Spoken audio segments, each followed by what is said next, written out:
যাব। এর আগে আমি একটু ছোট্ট করে বলতে চাই, দেখেন কতটুকু সরকারের আগ্রহ আছে। আমার মনে হয় না, আমি 26 বছর ধরে শিক্ষকতা করি, গবেষণা করি, কোনো একটা প্রোগ্রামে একজন মন্ত্রী, সচিব এবং পুরো মন্ত্রণালয়, অ্যাসোসিয়েশন সহ সবাই মিলে আগ্রহ সহকারে এই উপস্থাপনার মধ্যে আছেন। তো সেটি আমি মনে করি বাণিজ্য মন্ত্রণালয়কে সাধুবাদ জানাই। এবং আরেকটা যেটা সরকারের উদ্দেশ্য হচ্ছে, দেখেন আপনার মন্ত্রী সিলেকশন যখন করেছে একটা ক্লাস্টার করেছে। অনেক সময় দেখা যায় যে মন্ত্রণালয়গুলোর সমন্বয়ের কথা যেটা সচিব মহোদয় বলেছেন, তো আমাদের যিনি মন্ত্রী উনি বাণিজ্য মন্ত্রণালয়, শিল্প মন্ত্রণালয় এবং পাট ও বস্ত্র মন্ত্রণালয়, এই যে সমন্বয়ের যে ব্যাপারটি আছে সেটিও আমি মনে করি সমন্বয়ের সুযোগ আছে। আর আমরা সবসময় বাণিজ্য মন্ত্রণালয়ের সাথে আছি। এই প্রকল্পের যেই ধরনের প্রয়োজন, সেটা ইন্ডাস্ট্রির প্রয়োজন হোক, মন্ত্রণালয়ের প্রয়োজন হোক, আমরা আমাদের এভিডেন্স বেসড রিসার্চ যে সাপোর্টটি আছে সেই সাপোর্টটি আমরা দিব। এবারে আমরা আমন্ত্রণ জানাচ্ছি আমাদের মাননীয় মন্ত্রী Mister Khandaker Abdul Muktadir, MP, honourable minister, Ministry of Commerce, Ministry of Industries and Ministry of Textiles and Jutes. মাননীয় মন্ত্রী। বিসমিল্লাহির রহমানির রহিম।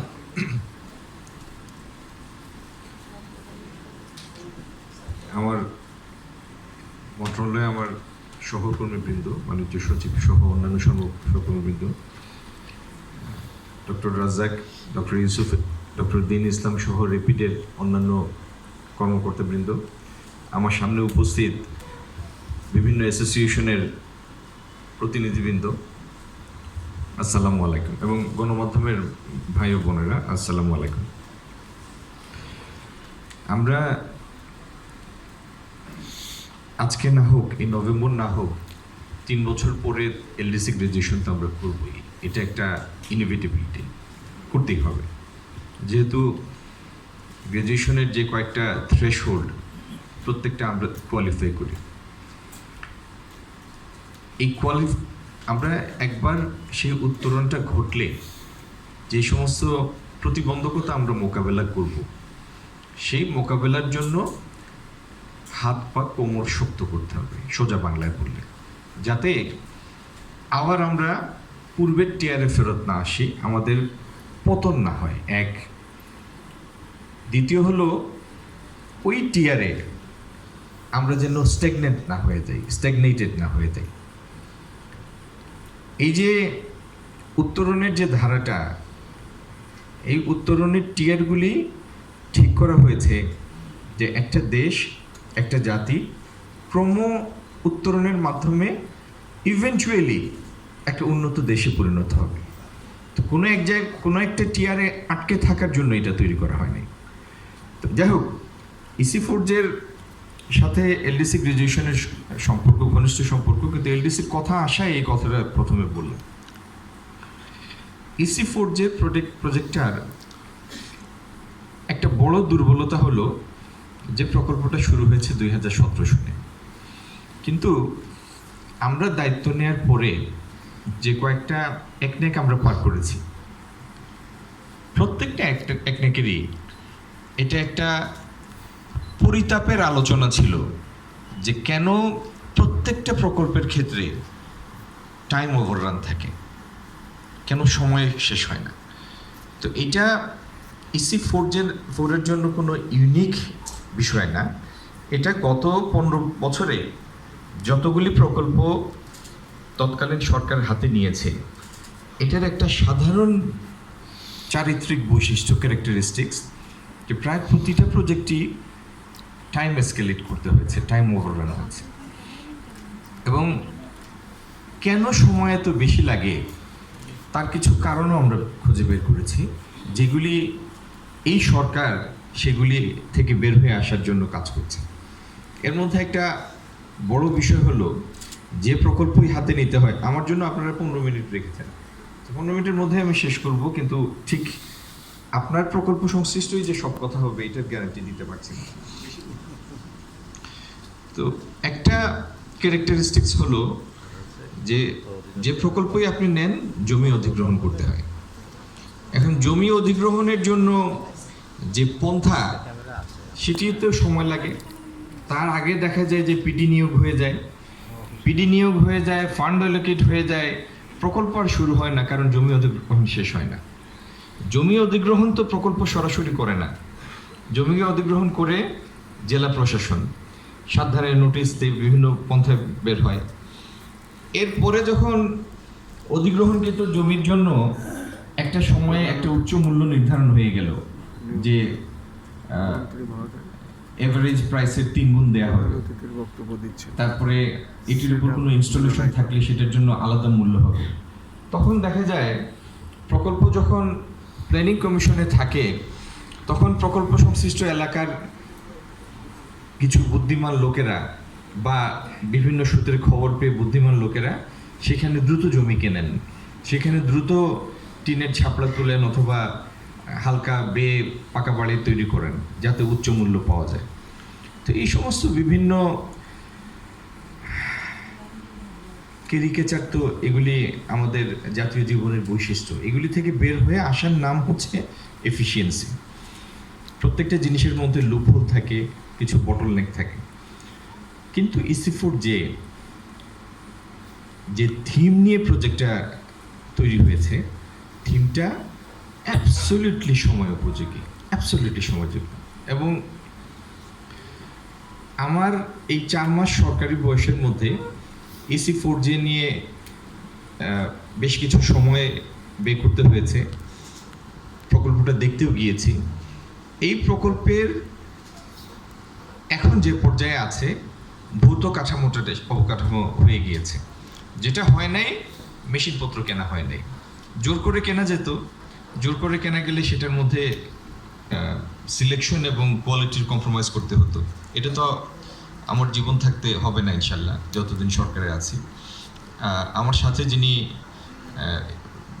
অতিরিক্ত সচিব চলতি দায়িত্বে ছিলেন, সচিবের দায়িত্বে, এবং প্রজেক্ট ডিরেক্টর ছিলেন রহিম সাহেব, তারও যথেষ্ট ডেডিকেশন ছিল, কমিটমেন্ট ছিল, যেই কারণে আমরা বিশ্ব ব্যাংকের সাথে আলাপ করে পরবর্তীতে মেশিনপত্র নেওয়া, মানে যাতে সময় ক্ষেপণ না হয়। কারণ একটা প্রকল্প যদি কোনো কারণে অনেক মাস বসে থাকে, 1 বছর বসে থাকে, তাহলে সেটার মধ্যে একটা মোমেন্টাম লস হয়। এই মোমেন্টামও লস হবে না, আবার মেশিনের কোয়ালিটি কম্প্রোমাইজও করব না, তাড়াহুড়া করব না। এই ডেলিকেট ব্যালেন্সটা তৈরি করার জন্য ওয়ার্ল্ড ব্যাংকের সাথে আলোচনা, এবং ওয়ার্ল্ড ব্যাংকও যথেষ্ট আগ্রহী, ওয়ার্ল্ড ব্যাংকের সাথে আলোচনা ক্রমে আমরা একটা পদ্ধতি স্থির করেছি যাতে এই সময়ের মধ্যে আমরা আমাদের দেশীয় কিছু অর্থায়ন পাবো এবং ওয়ার্ল্ড ব্যাংকের নেক্সট ফেজের স্যাংশনের মাধ্যমে মেশিনপত্র সংগ্রহ হবে, কিন্তু ইনশাআল্লাহ এর মধ্যে কোনো টাইম লুজ হবে না। আর যে 2টা সম্পন্ন হয়েছে, লাইট ইঞ্জিনিয়ারিং এবং লেদার, এটাতে আমাদের লক্ষ্য হচ্ছে আমরা আন্তর্জাতিক খ্যাতিসম্পন্ন একটা প্রতিষ্ঠানকে দিব এটার পরিচালনার জন্য। এটার কাজটা কি? কাজটা হচ্ছে ডিজাইন বিল্ডিংয়ে দক্ষতা বৃদ্ধি করা, স্কিল বিল্ডিংয়ের জন্য কাজ করা। এখন লেদারের পৃথিবীতে প্রতিষ্ঠিত যে কতটি দেশ, তার মধ্যে একটা হচ্ছে ইটালি। আপনি সিটি পাবেন, লেদার সিটি। লেদারে চায়না অনেক ভালো করছে, লেদারে ভিয়েতনাম অনেক ভালো করেছে।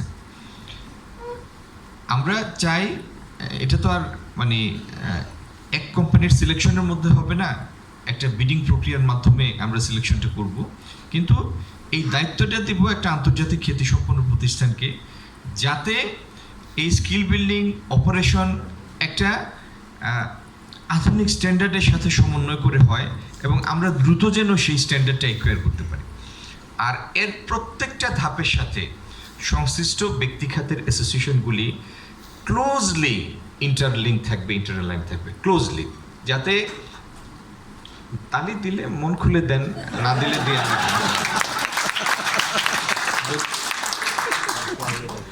যাতে দেখেন। আমার একটা অভিজ্ঞতা বলি, কয়েকদিন আগে সরকার আমাকে চীনে পাঠিয়েছিল। তো আমরা চেষ্টা করছি জুট সেক্টরটাকে একটা পরিকল্পিত উপায়ে আমরা যেভাবে দেখি এটার পটেনশিয়াল সেই পর্যায়ে নিয়ে যাওয়ার জন্য। আমি উশিতে, আপনার ওই সাংহাই থেকে অল্প দূরে উশি একটা শহর, সেখানে একটা ইউনিভার্সিটিতে গিয়েছিলাম, জিয়াংনান ইউনিভার্সিটি। তো দেখলাম এটি টেক্সটাইলের উপর চাইনিজ রেটিংয়ে 3 নম্বর বা 5 নম্বর বা 2 নম্বর এই মাপের ইউনিভার্সিটি, বা টেক্সটাইলে বোধহয় র্যাঙ্কিং 1। তাদের সাথে চাইনিজ 3000 টেক্সটাইল মিলের কোলাবোরেশন আছে, 3000 টেক্সটাইল মিল। ফলে হচ্ছে কি, আপনি আপনার অপারেশনে, প্রোডাকশন প্রসেসে যে বাধাটা ফেস করলেন, প্রযুক্তিগত বাধা, এটা সমাধানের দায়িত্বটা দিয়ে দিচ্ছেন ইউনিভার্সিটিকে। ইউনিভার্সিটি ওটার উপর গবেষণা করে তারপরে আপনার জন্য অ্যাপ্লিকেবল একটা সলিউশন নিয়ে আপনার কাছে আসে। তো যে কাজটা হ্যান্ডস অন একটা প্রোডাকশন প্রসেসের পক্ষে সম্ভব হতো না, সেটা সমাধানটাও পাচ্ছে, আগানোর রাস্তাটাও পাচ্ছে। তাদের কাছে আমি গিয়েছিলাম মূলত জুটে আমরা যে সম্ভাবনাগুলি দেখি, মূলত আমরা প্যাকেজিং নিয়ে আলাপ করেছি। কালে ভদ্রে একটা আইডিয়া আমাদের কাছে এসছে, জুট থেকে মন্ড থেকে কাগজ তৈরি করার। কিন্তু এর থেকে একটা ভ্যালুয়েডেড প্রপোজিশন হতে পারে যদি জুট ফাইবার নিয়ে আমরা অন্য ফাইবারের সাথে ব্লেন্ড করে ভ্যালুয়েডেড ফেব্রিক তৈরি করি। সেটা কটনের সাথে ব্লেন্ডেড হতে পারে, সেটা আপনার পলিয়েস্টারের সাথে ব্লেন্ডেড হতে পারে, এবং এটার ভ্যালু এডিশনের পরিমাণ অনেক বেশি হবে। টু গিভ মানে আপনাদের একটা সাধারণ ধারণা দেওয়ার জন্য বলছি, আজকের দিনে আমার একটা সীমাবদ্ধতার কথা বলে ফেলি। আমি হয়তো কুইকলি সেক্টর থেকে সেক্টর সুইচ করব কথার সময়, এটা আমার অনাদিকালের দুর্বলতা, আমি এত গুছিয়ে কথা বলতে পারি না। জুটের ক্ষেত্রে আপনি যদি কাঁচা জুট এক্সপোর্ট করেন, তাহলে আজকের দিনে পাবেন 1 টন জুটের দাম প্রায় 1.5 লাখ টাকা। যদি 6000 টাকা বেল ধরেন, বস্তা ধরেন 1 মণ, তাহলে 1.5 লাখ টাকা আসে 1 টনে। এটা যদি আপনি প্যাকেজিংয়ে নেন, 1.5 লাখ মানে $1200, 122 টাকা করে ধরলে কম বেশি। এটা যদি আপনি প্যাকেজিংয়ে নেন 2500 পাবেন বা 2800 পাবেন। এটা দিয়ে যদি আপনি ভ্যালুয়েডেড ফেব্রিক তৈরি করেন, you can think of something in the range of not to 3500, 4000. আপনার কি দরকার? আপনার তো দরকার যেটাতে এটার ম্যাক্সিমাম রিটার্ন পাবেন, সেই পর্যায়ে এটা নিয়ে যাওয়া, সেটা দরকার না?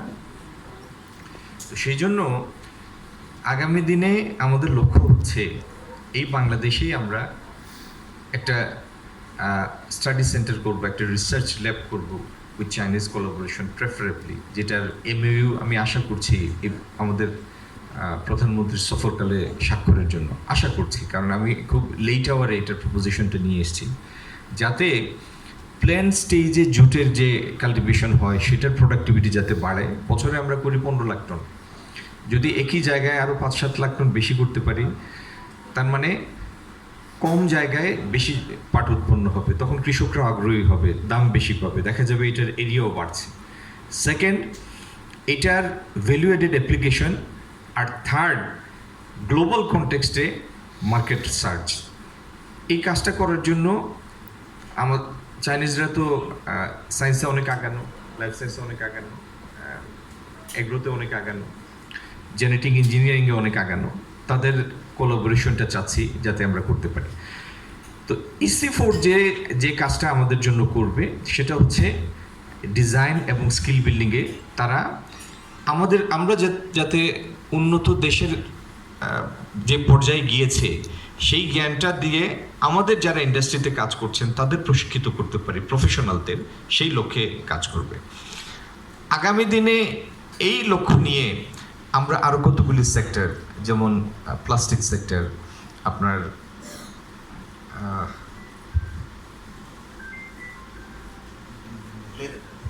লেদার তো আছেই, লেদার তো এটার মধ্যেই আছে, লেদার এবং লাইট ইঞ্জিনিয়ারিং।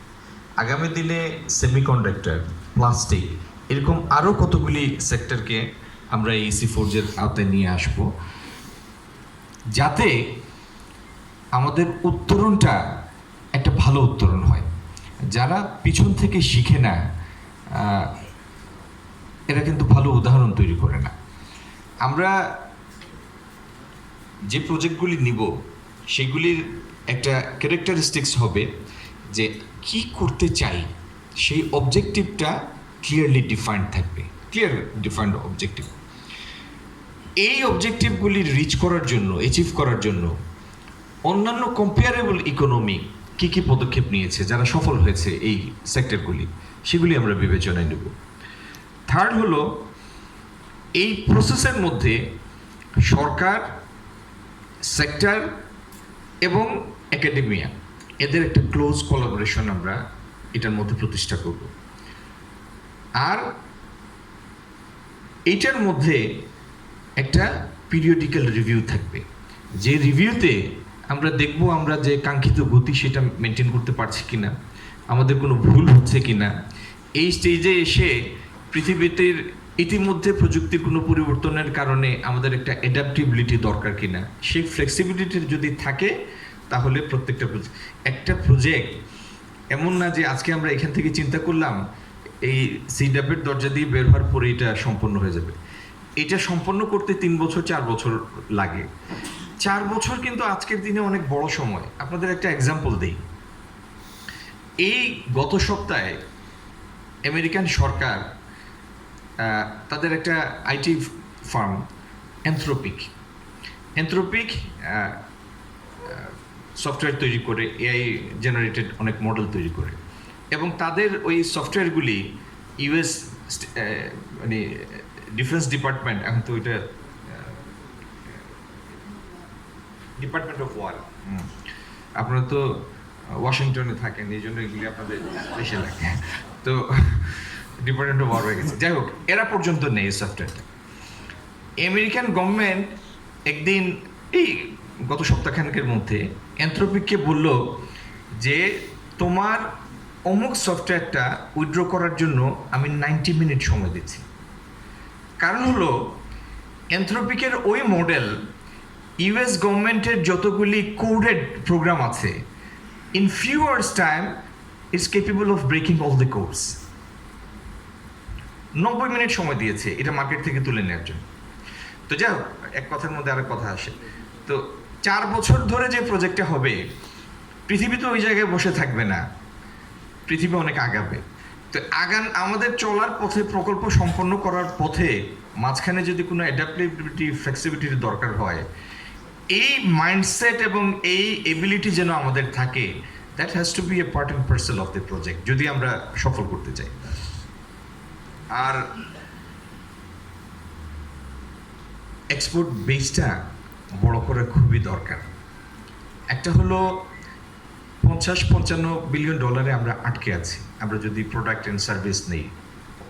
কিন্তু আমার ক্ষুদ্র বুদ্ধি, ক্ষুদ্র বিবেচনায় আমি দেখি যে 5-7টা সেক্টরকে আমরা যদি প্রপারলি একটু ডিজাইন করি, প্রপারলি পলিসি সাপোর্ট দিই, তাদের বেসটা তৈরিতে আমরা কিছু সাপোর্ট করি গভর্নমেন্ট থেকে, এদের দাঁড়ানোর জায়গা দিই, আর ইভেন গার্মেন্টসকে তার ভ্যালুয়েটেড সেক্টরে, মানে ভ্যালুয়েটেড পার্টে কনভার্ট করার জন্য যদি প্রয়োজনীয় কিছু সহযোগিতা দেই, রিসার্চ বেস প্রোভাইড করি, এই 50 বিলিয়নের এক্সপোর্টটাকে 100-150 বিলিয়নে নিয়ে যাওয়া এত কঠিন কোনো কাজ না। It's very doable, very much doable. আমাদের জিডিপির হিসাবটা এত কনফিউজিং। দেখেন, ভিয়েতনামের জিডিপি কম্পারেবল একটা জিডিপি, ওদের এক্সপোর্ট হচ্ছে প্রায় 400 বিলিয়ন, ইম্পোর্ট তার থেকে 8-10-12 বিলিয়ন কম। আমাদের ইম্পোর্ট এক্সপোর্ট মিলে 120 বিলিয়ন। তো যদি আমার জিডিপির সাইজ কাউন্ট করি 460 বিলিয়ন, তাহলে একটু মানে এটা একটা প্রশ্ন জাগায় যে আমার টার্নওভার কত, আমার নড়াচড়া কত, আমার ইকোনমিক মোমেন্টাম মানে অ্যাক্টিভিটিস কত, যেখানে 800 বিলিয়নের ইম্পোর্ট এবং এক্সপোর্টের একটা ইকোনমি আমার থেকে ছোট ইকোনমি, সাইজের ইকোনমি। আমরা যে সাইজের ইকোনমিক অ্যাক্টিভিটিস হিসাব করি সেটার নামই তো জিডিপি। সেটার থেকে টাকা তুলে আনার মতো খাত আমরা পাই না, ট্যাক্সেবল, মানে ট্যাক্স করতে পারি না সেক্টরগুলিকে। আমাদের ট্যাক্স জিডিপি রেশিও নেমে আসছে 7-এর নিচে। এনিওয়ে, আমি ওই আলাপে যেতে চাই না। মোট কথা হলো EC4J is a good project with only weakness that it hasn't been implemented in due time. Next যেটা আমরা শুরু করব, এটা সম্পন্ন করার সাথে সাথে will model in a manner in a fashion, যাতে একটা টাইম বাউন্ড যে সময়টা আমরা ফিক্স করব সেই সময়ের মধ্যে শেষ হয়, এবং যেটার মাধ্যমে যেই সমস্ত খাতের জন্য এটি করা হচ্ছে তারা প্রকৃত বেনিফিটটা পায়। আর আপনারা আপনাদের বিভিন্ন সেক্টরের যে সমস্যাগুলি তুলেছেন, এই আপনাদের অ্যাসোসিয়েশনরা আমাদের বাণিজ্য মন্ত্রণালয়ে যদি একটু যোগাযোগ করেন, আমরা যোগাযোগ করা মাত্রই ইনশাল্লাহ আপনাদের সময় দিব। আমরা শুনতে চাই আপনাদের প্রবলেমগুলি, যাতে সরকার তো এক মন্ত্রণালয় কেন্দ্রিক না, অনেকগুলি মন্ত্রণালয় আছে, কিন্তু আপনাদের জন্য সরকারের ব্রিজ হিসেবে কাজ করে যেন আপনাদের প্রবলেমগুলি আমরা সলভ করতে পারি, এটার জন্য সর্বত সহযোগিতা আপনারা পাবেন, হ্যান্ডস ডাউন, এতে কোনো সন্দেহ নেই। এই জন্যই দেশের মানুষ আমাদের দায়িত্ব দিয়েছে। আর finally doctor Razzak, doctor Yusuf এবং ডক্টর দিন ইসলাম সহ র্যাপিডের টিমটাকে অসংখ্য ধন্যবাদ। আমাদের মন্ত্রণালয়ের যারা অংশগ্রহণ করেছেন আলোচনায় তাদেরও অনেক ধন্যবাদ। আমাদের নতুন সচিব আতর রহমান সাহেবকেও ধন্যবাদ। আর আরেকটা জিনিস বলি, এসির সাথে কোনো বিরোধ নাই। আজকের তাপমাত্রা হচ্ছে 34।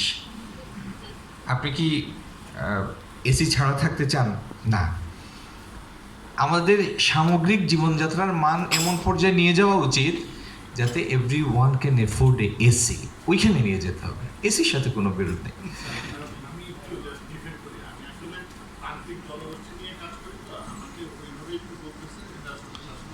ঠিক আছে, আপনার আপনার আপনার না, বক্তব্যের মাঝখানে বক্তব্য রাখা যায় না। হ্যাঁ, আর একটা হলো মানে আপনার সেক্টরাল প্রেজেন্টেশনের সাথে রাজনীতি সংশ্লিষ্ট বক্তব্য, এটাও আমরা অ্যাপ্রিসিয়েট করেছি। We are impressed the way he has presented it. Thank you very much. সালামু আলাইকুম। একটা ছবি নিব, একটু আমাদের ফটোগ্রাফার প্লিজ, একটু প্লিজ বক্তব্য শেষ করলেন মাননীয় মন্ত্রী একটু ছবি নিব। রহিম ভাই একটু ছবি প্লিজ প্লিজ। মুক্তাদির সাহেব প্রধান অতিথির বক্তব্য শেষ করলেন সিডাম মিলনায়তন থেকে। আমি খন্দকার মাসুদুজ্জামান। আমাদের ইউটিউব চ্যানেলগুলির পক্ষ ও অনলাইন পোর্টালের পক্ষ থেকে আমি বিশেষ কিছু কাজ করে থাকি, তার মধ্যে এটাও অন্যতম। যেহেতু বাংলাদেশ জাতীয়তাবাদী দল বিএনপি আমি করি, সমস্ত আন্দোলন সংগ্রামে অংশগ্রহণ করেছি এবং শহীদ প্রেসিডেন্ট জিয়া রহমানের আদর্শের সৈনিক। আসসালামু আলাইকুম।